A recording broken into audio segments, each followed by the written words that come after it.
Hey there guys, welcome back for another Mortal Realms Monday painting video. This week we are looking at Liekenor, the Executioner, from issue 44 of the magazine. Now, a couple of things with this guy. Compared to what I said I would be doing with the when I was reviewing the magazine, I said that I would be doing the hourglass instead of the pointing hand and going for the darker colour scheme. As you can see, I changed my mind and I'm going for a lighter colour scheme and gave him the pointy finger hand. But with that aside, obviously we'll get on with this. So I've gone ahead and primed the model in white and made a bit of a start on the base. The base I won't be showing how to do that in here, but I will show obviously the gravestone as that is part of the model.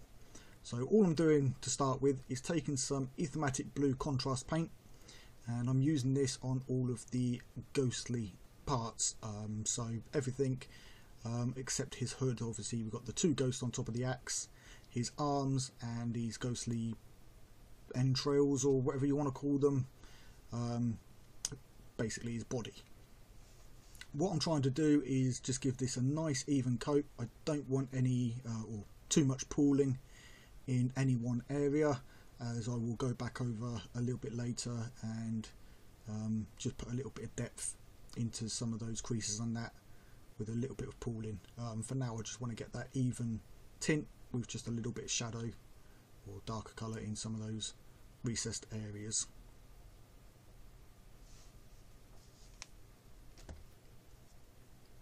Okay, so now that the Aethermatic Blue has had time to dry, I'm now going to take some white paint and dry brush this over the bottom third of the model. Now this white paint I'm using is Ceramite White, and it is only recently that I found out that Games Workshop no longer produce this white, and I am so gutted because it's better than White Scar, and obviously Korax White has a grey tint to it. So I'd recommend finding a better white than this, unless you can find somebody selling some Ceramite White, then go for that. Otherwise use White Scar, do not use the Korax White, as like I said it has a slight grey tint to it. So all I'm doing, like I say, the bottom third, just sort of where the main body becomes these entrail part bits, dry brushing white, and obviously I'm focusing this a little bit heavier towards the end. So the further down the model, the more I'll go over this. The further up the model, the lighter I want to be, so that I can get a relatively smooth transition from that Aethermatic Blue down to the white tips.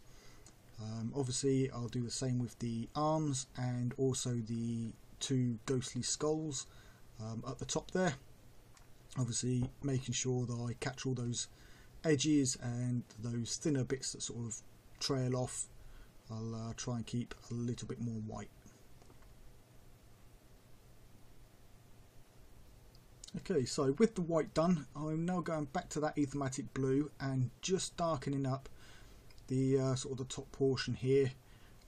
Obviously letting each layer dry and then going back slightly higher up each time to build up that Aethermatic Blue and let it sit in some of those recesses.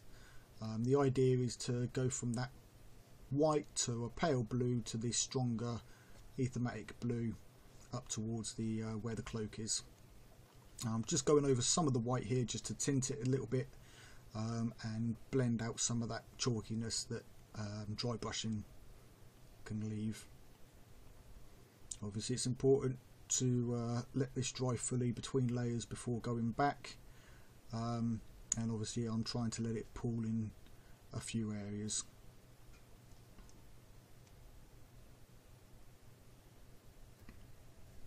Okay, so this is what I now have after applying that Aethermatic Blue a few times to build that up.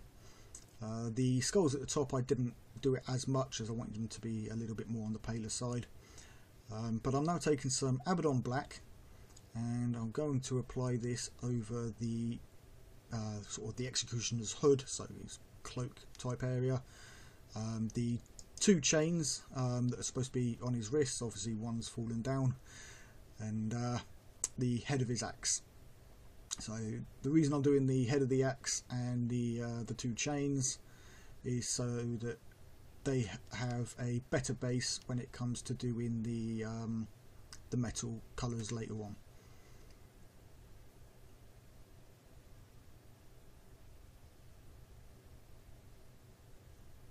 Okay, so I'm now taking my dry brush here, and admittedly I could do with a better one, which at the time of recording this I do have some of the army painter brushes on the way, so hopefully they'll be here in time for my next video.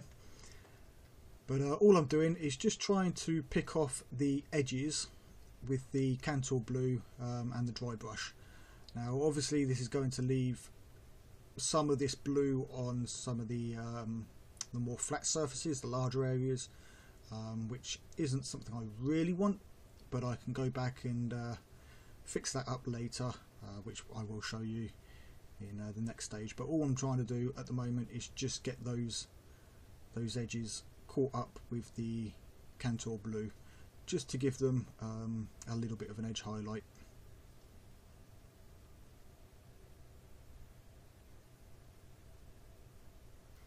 Okay, so next up I'm taking some iron breaker and obviously applying this to those metal areas, which will be the chains and cufflinks and the axe head here. Obviously being careful not to get any paint on anything I've already done, but get a couple of nice clean coats on this and move on to the next stage. Okay, so I'm now taking some of the Abaddon black and just going over some of those larger areas on this hood. As I mentioned earlier, I didn't want them to look too blue. I just want the blue as some edge highlights. Obviously I could have gone in and tried to edge highlight with the brush, but I decided to be a little bit lazy with this one, guys, and do it with a dry brush and then just go back over with this. Pretty much the same result, just in less time. So as I said, all I'm doing now is leaving off those highlight edges of blue and just getting this over that larger sort of flat area.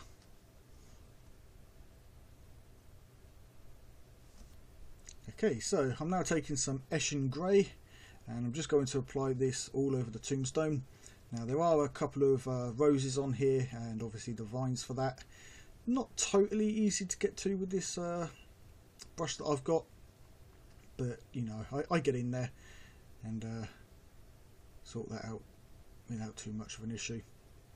So like I said, just getting this all over, again being careful not to go onto anything I have already done, especially with the ghostly parts there. Not too easy to touch up a paint job like that, just because of the way that the paint is applied.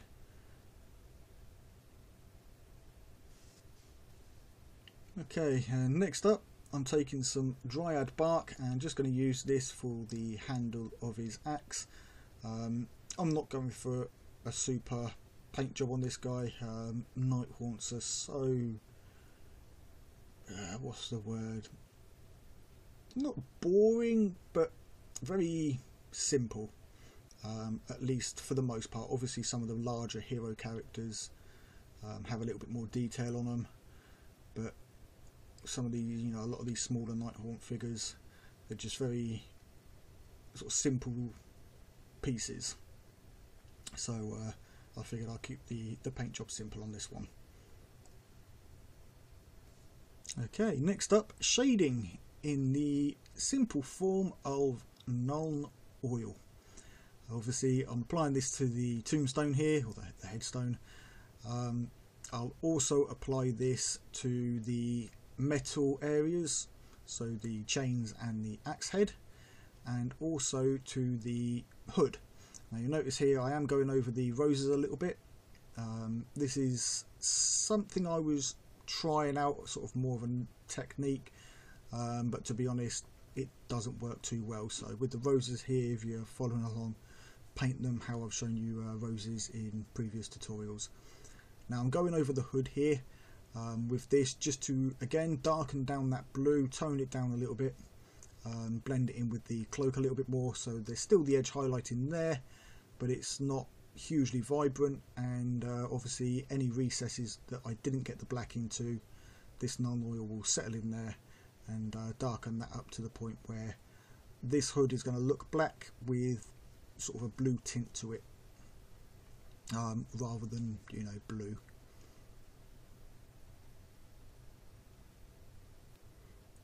Right, so now that all the shading has had time to dry, I'm very lazily highlighting the handle here with some Baneblade Brown. Now what I've done is pulled this through a small amount of Baneblade Brown, wiped some of the excess off on some tissue, trying to keep a flat edge on the brush, and I'm using that flat edge to basically pick off some of the edges on the handle here, some of those sort of more flat areas.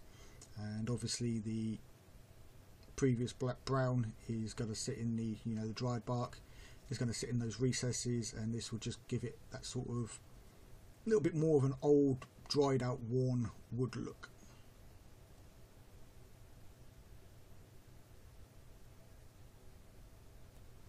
Okay, so next I take some Stormhost Silver and I'm just edge highlighting parts of the axe here. Obviously certain areas like the chips and dents, the sharp edge of the axe, and some of the other edge highlights, as well as this sort of transition here from the blade portion to the flat portion. I'll also do the same with the chain links and the cuffs.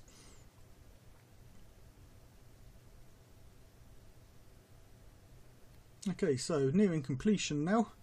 I'm taking some Dawnstone, and again I'm just edge highlighting parts of the headstone here.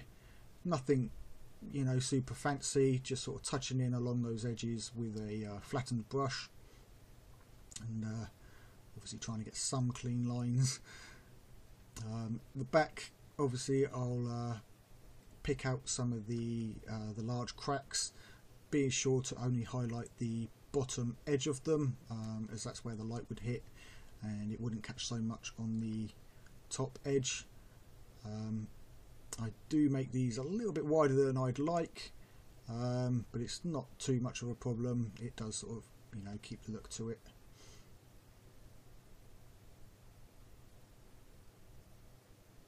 Okay, so this next part is the failed test that I mentioned earlier, and I'm taking some Aerial Yellow here and some contrast medium. I've added 3 drops, but I will add a little bit more as I find that this is still too thick. I'd say for 1 drop of yellow you want about 5 or 6 of the medium at least. But this is what I am planning to use for the roses, hence the ink wash or the non-oil wash into them when they were white. And the idea was that in those darker recesses, obviously this yellow would be darker, and on those highlight edges the yellow would obviously be brighter. The problem with non-oil is it stains everything. So although I do get a yellow rose, it doesn't leave the contrast effect that I was after. It just looks like I've painted over sort of muddy roses. Now I could have gone back over and redone them and shown you guys, but I thought I'll leave that mistake in and let you guys have a look, and then you can let me know what you think. But in all honesty, it's a big no from me. I will go back in at some point and repaint those properly. So just a heads up, that doesn't work, don't do it. And finally for the vines, I'll just give these a simple coat of Warpstone Glow. This is slightly thinned down, and it does give a kind of contrast effect. It sets into the sort of some of the other areas a little bit darker, and then some of the higher areas and sort of more rounded areas it goes a little bit thinner, and has a little bit more of a highlight to it. So not a bad result, but again, if I was wanting to really take my time with this one, then I'd use a slightly darker green, but it's only for the base, and to me it's the model itself that is the highlight. And finally, to finish off the model, I'm just taking some Typhus Corrosion here and an old Citadel brush, and I'm just applying this over the axe head and the chains, obviously for a rust effect. So just sort of randomly splodging it on. Obviously it goes on wet and looks quite thick, it looks like it pulls a lot, but that evaporates and just leaves that gritty texture behind. So obviously once that's dried, as you can see here, I'm now taking some Riser Rust dry paint and just dabbing some excess off there. I'm just going to dry this over the, or dry brush it over the axe head and try and pick off that the Typhus Corrosion. Get a little bit of texture on there, or a little bit of orange on there, and then in a few places I'll go back over with a little bit more of this orange paint, just for a slightly brighter, more concentrated rust area. And obviously I do this the same with the axe head and the chains.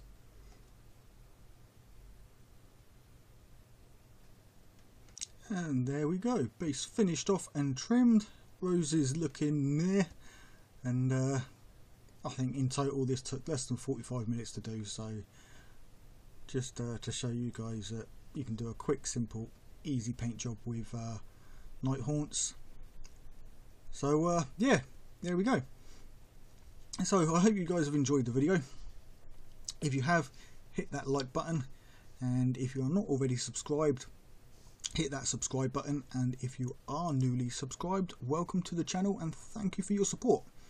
Obviously I've got links to various things down in the channel description, including a Patreon where I do more specialised focus videos, in particular the Horus Heresy character focus series, focusing primarily on the Primarchs from the Horus Heresy, the Forge World Primarchs. So those are released on YouTube a month later, so don't feel that you have to go and subscribe there to see those videos. I'm not paywalling anybody, just as a bonus for financial support of the channel, you'll get them a month earlier with Patreon. So yep, that's the end of today's video, guys. Thanks a lot for joining me, and until next time, take it easy and keep painting those minis.